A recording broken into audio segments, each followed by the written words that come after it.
In today's video, we're headed to Versailles to check out the palace and stay at the Waldorf Astoria. One big favor before we dive in is to give this video a thumbs up and subscribe if you like content like this.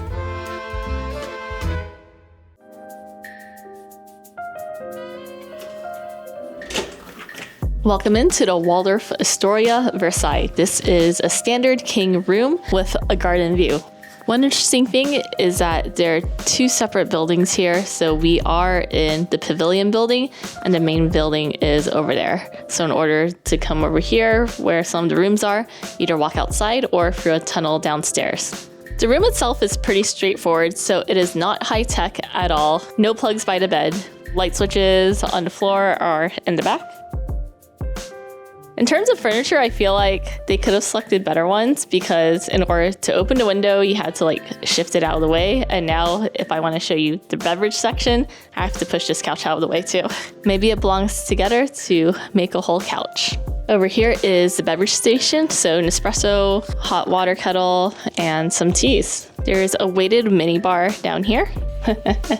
Everything in the room is low tech except for the mini bar. Only 3 pods, but I'm sure they will happily give you some more if you ask them. Here is the TV and some welcome goodies. Nice little selection of juices, sparkling water, regular water, welcome note from the GM, and a nice box of macaroons. Standard closet, so hangers, luggage rack, ironing board. Safe is here. And the bathroom is here. So I would say the bathroom is on the smaller side. I think we're usually used to separate bathtub and showers at the high-end property, but this one is a combo.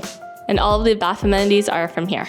Overall, I would give the room a 7.5 just because I think it does need to be updated and maybe have some high-tech installments in here just to keep up with the times. The decor is also a little uninspired. It's kind of vanilla, but I don't know, maybe that's just me. Some people might like this type of decor. We do have diamond status through the Hilton Aspire card, and one of the nice things is that they did give us a coupon voucher for a lot of different benefits here. Apparently, Gordon Ramsay has 2 restaurants on property here. The first one is where breakfast will be, which is Restaurant La Verdana, so we will check that out tomorrow morning. The second one is his Michelin star restaurant. Gordon Ramsay has 3 restaurants with Michelin stars, and this is one of them. And what's interesting is because they gave us these vouchers, you get different benefits at each of the restaurants. For the first one, you get a pre-dessert proposed by the chef, and at the Michelin star restaurant, you can meet with our chef and visit the kitchen during dinner. The other benefits on here include 1 free cocktail at the bar, and at the spa, you can get a fresh vitamin juice for all treatments performed. I think I'm going to call the concierge and see if there are any reservations left at the 1 Michelin star restaurant.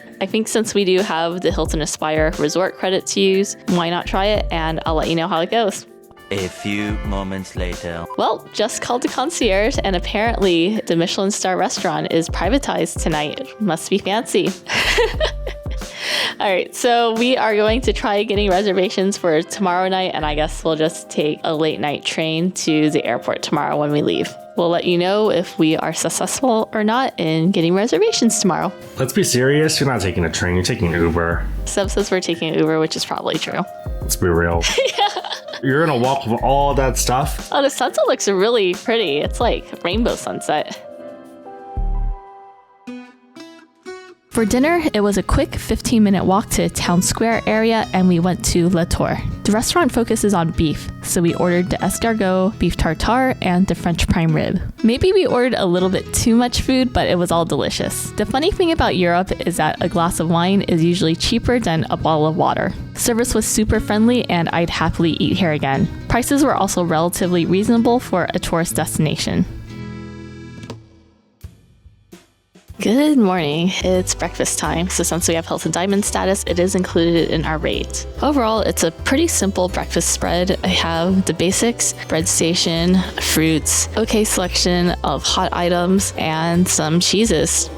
Ended up getting a plate of fruit and a croissant. Also got a latte. So keeping it light, I don't believe there's an a la carte menu that you can order off of. Breakfast is okay for the room rate, so keep in mind that this is a $200 to $300 hotel and not a $1,000 night hotel compared to other Waldorf Astorias. I'm gonna wrap up here and then we're gonna head to check out the chateaus. The Waldorf Astoria Triton Palace has two sections, the main palace and the pavilion. Our room was on the pavilion side, which felt like more of an overflow building where conferences are held. The palace and pavilion are connected by an underground tunnel where you can also find the gym and spa. The spa is really nice, but they do not have changing rooms or lockers. You'll need to be prepared for the visit by being in a robe and slippers. There's a heated indoor swimming pool, sauna, gym area, and tennis courts. The main palace side is a vibe, and that's where you'll find Gordon Ramsay's one Michelin-starred restaurant. We tried to get a reservation, but there was a private event, and on the following night, it was fully booked. Maybe we'll plan better next time if we decide to visit again in the future. Breakfast is also served in the main restaurant. The hotel gardens are really nice, so it's worth checking out. To get to the Palace of Versailles, you can walk through the gardens next to the Waldorf Astoria. The Palace of Versailles was the principal residence of the French kings from the time of Louis XIV in 1682 until the French Revolution in 1789. It symbolizes the absolute monarchy and ancient regime in France. The palace is renowned for its opulent architecture, lavish interior decorations, and vast gardens. It was designed by some of the most prominent architects of the time. It represents the pinnacle of French Baroque architecture and landscaping. Versailles was not only a royal residence, but also the center of art and culture during the 17th and 18th centuries. It housed numerous artists, musicians, and intellectuals who contributed to the cultural vibrancy. Several important historical events took place at Versailles, including the signing of the Treaty of Versailles in 1919, which formally ended World War I. This event significantly shaped the course of 20th century history. Today, the Palace of Versailles is one of the most visited tourist attractions in France, drawing millions of visitors annually to those who admire its architecture, gardens, and historical significance. The most social media famous room in the palace is the Hall of Mirrors. Once you make it past this hall, the other galleries are significantly less crowded. I'm not sure if it's possible to avoid all the crowds, but my advice would be to book the first time slot available in the morning and do a walking tour or audio guide if you have the time. We stopped by the palace in the early morning and also in the late afternoon, and it was always super packed. During the wintertime, the gardens are undergoing maintenance and there's not much to see.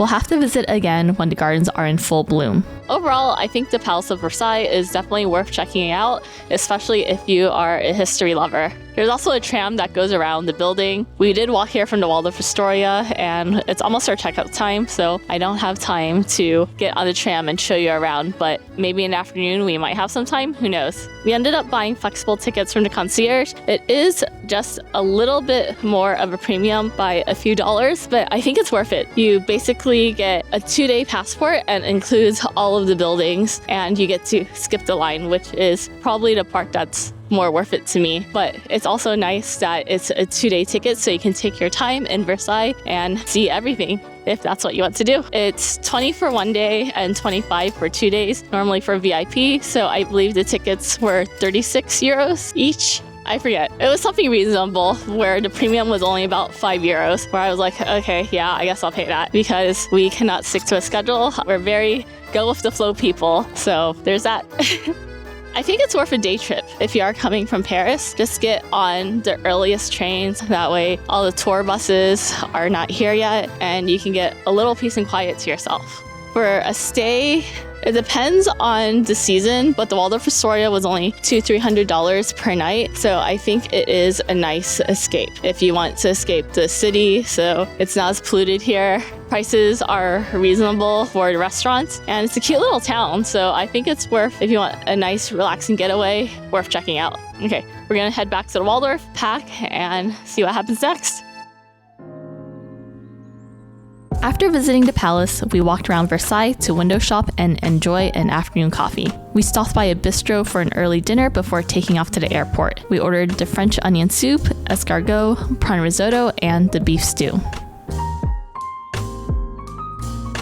Alright, and that wraps up our Versailles trip. If you made it this far in the video, leave a castle emoji in the comments below and I'll try to like and respond to it. My question to you is, what are your thoughts on Versailles, and would you stay at the Waldorf Astoria? Let me and everyone know down in the comments below. See you in the next one.